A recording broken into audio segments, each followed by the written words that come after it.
America के हमले पर ईरान ने पलटवार किया है, उसकी भी रिपोर्ट आपको दे दें। IRGC ने कुवैत में अमेरिकी रडार इंस्टॉलेशन को निशाना बनाया। ईरान के हमले के बाद कुवैत में कई जगहों पर धमाकों की आवाजें आई।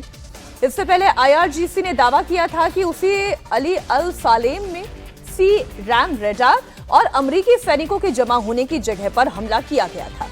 ईरान के कुवैत के साथ साथ बहरीन पर हमले की भी खबर आई। ईरान ने बहरीन में अल साखिर के पास अमेरिकी सर्विलांस सिस्टम और विमानों को टारगेट कर हमला किया है। ईरान बहरीन पर लगातार ड्रोन से हमले किए जा रहा है, जिससे बहरीन के डिफेंस सिस्टम को भी भारी नुकसान पहुंचा है। अब स्थिति यह है कि जो खाड़ी के देश हैं वो भी ये जानते हैं कि ये एक ऐसी गले की हड्डी बन चुकी है, ना निगलते बन रही है ना उगलते बन रही है। ईरान के साथ वो खड़े हो नहीं सकते और अमेरिका पूरी तरह से उन्हें प्रोटेक्ट कर नहीं पा रहा है। खाड़ी के देशों के सामने विकल्प क्या है? देखिए, ये लड़ाई जो है ईरान और अमेरिका की आपसी लड़ाई से आगे निकल चुकी है। पूरी की पूरी जो मिडिल ईस्ट खाड़ी देशों की जो सुरक्षा की बात थी, वो अब उनके लिए संकट बन गया है कि हर जगह अमेरिकी बेस से ये उनके अंदर आभास था, सुरक्षा था कि हम सुरक्षित हैं क्योंकि हमारे यहाँ अमेरिकी बेस है, वो हमारा एक प्रोटेक्टर जैसा है। आप कह सकते हैं कि प्रोटेक्टर मनी भी था कि वो इन्वेस्ट करते थे, बड़े बड़े बिजनेसमैन आते थे। अब वही उनके गले की हड्डी ये बन गई है कि ईरान ने उसको एज अ वल्नरेबिलिटी ढूंढ लिया है कि अमेरिका हमारी तरफ अटैक कर रहा है, आप करते रहिए, हम आपका काउंटर नहीं कर सकते हैं। हम क्या करेंगे, आपके जो बेस हैं खाड़ी देशों में वहां पे अटैक करेंगे।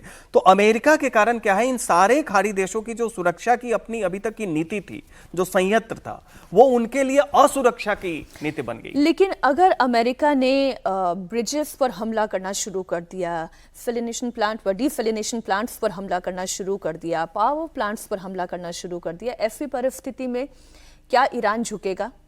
नहीं, देखिए, वहां पे कोई लोकतंत्र में चुनाव लड़के नहीं जीतना है कि वहां की पब्लिक जो है वो डोमेस्टिक डेमोक्रेटिक प्रेशर है उनके पास। ये तो रिजीम, IRGC और सुप्रीम लीडरशिप, ये तो एबव ईरानियन डेमोक्रेसी है। इनको कोई फर्क नहीं पड़ता। ईरान में अभी पीने का पानी नहीं है, अभी वहां पे हालत खराब है। तो जहां पीने का पानी ऑलरेडी नहीं है, ये रिजीम तो ये मसूद पेज़ेश्कियान हो गए, ये बगैर गालिबफ हो गए, ये सब लोग कर क्या रहे हैं? इसकी पृष्ठभूमि देखिए, 79 में जब फ्रांस से लौट रहे थे खमेनी, जो सुप्रीम लीडर थे पहले, जब वो लौट रहे थे तो उनसे एक जर्नलिस्ट ने पूछा कि आपका क्या विजन है, अभी लोग ये कर रहे हैं। तो उन्होंने कहा कि मुझे कोई फर्क नहीं पड़ता है कि इस ईरान जल जाए, जब तक इस्लाम आबाद रहेगा तब तक मेरा जो है वो रणनीति रहेगी।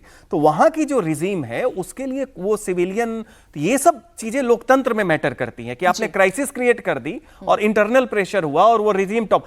अमेरिका का और इजरायल का इनिशियल एम था, लड़ाई का एक लक्ष्य होता है कि आप रिजीम टॉपल करते हैं, वो तो आपने पहले ही अबेंडन कर दिया अमेरिका ने।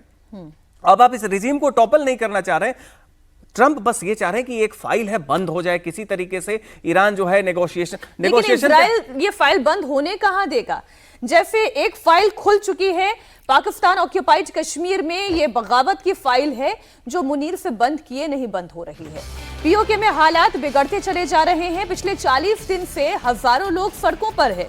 POK में पाकिस्तान के खिलाफ विद्रोह तेज हो गया है, आजादी के नारे लगाए जा रहे हैं। जो लोग सड़कों पर हैं उनके सामने एक बड़ी समस्या यह है कि उन्हें गोलियों का शिकार होना पड़ रहा है। JAAC ने 21 जुलाई तक अल्टीमेटम दिया है।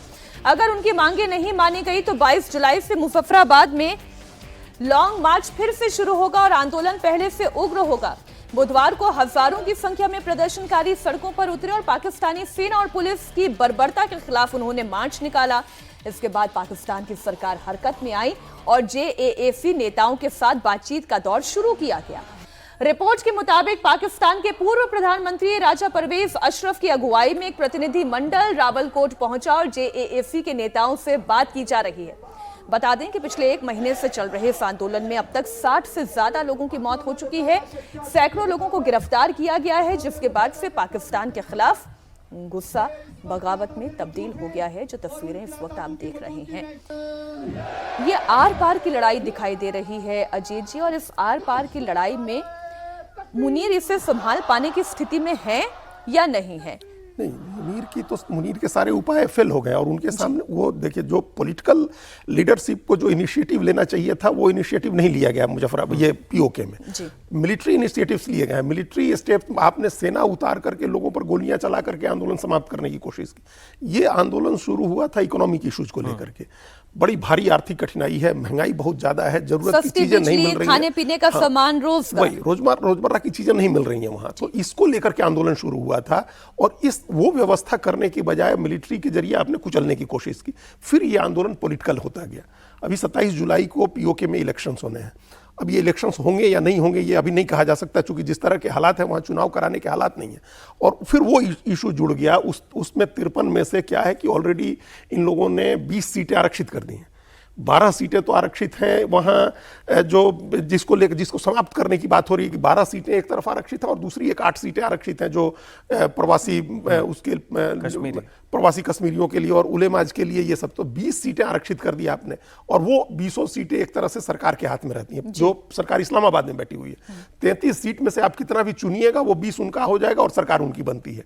तो ये इसका विरोध, जो इकोनॉमिक विरोध शुरू हुआ वो बाद में पॉलिटिकल हो गया और उसकी वजह से अब चुनाव पर संकट है। तो अब ये स्थिति ऐसी है, एक दो फ्रंट लगातार हो गए अब एकदम स्पष्ट रूप से, बलूचिस्तान का और आपका ये मुजफ्फराबाद का, ये पीओके का।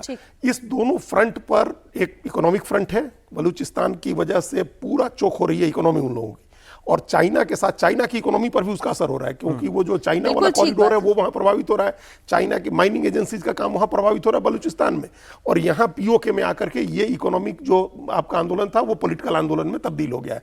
तो इसका असर पाकिस्तान की पॉलिटिक्स पर है, वहां की इकोनॉमी पर है, वहां की सोशल व्यवस्था पर, सामाजिक व्यवस्था पर है, और मुनीर की सेना इसको कंट्रोल नहीं कर सकती है, बिना पॉलिटिकल इनिशिएटिव्स के नहीं होगा। इसमें आप जो आंदोलनकारी कह रहे हैं, जो ज्वाइंट एक्शन कमेटी है, एक तो वो जो 12 सीटें आपने रिजर्व की है, उसे आप खत्म करिए, उनको आरक्षण खत्म करिए, उनका चुनाव कराइए। बाकी 8 सीटों को लेकर के दिक्कत नहीं, 8 सीटों पर पहले से चला आ रहा है, उसको ये लोग नहीं चैलेंज कर रहे हैं, लेकिन 45 सीटों पर आप चुनाव कराइए। ये उनका मांग, जब तक ये तय नहीं होगा ये आंदोलन समाप्त नहीं होने जा रहा है।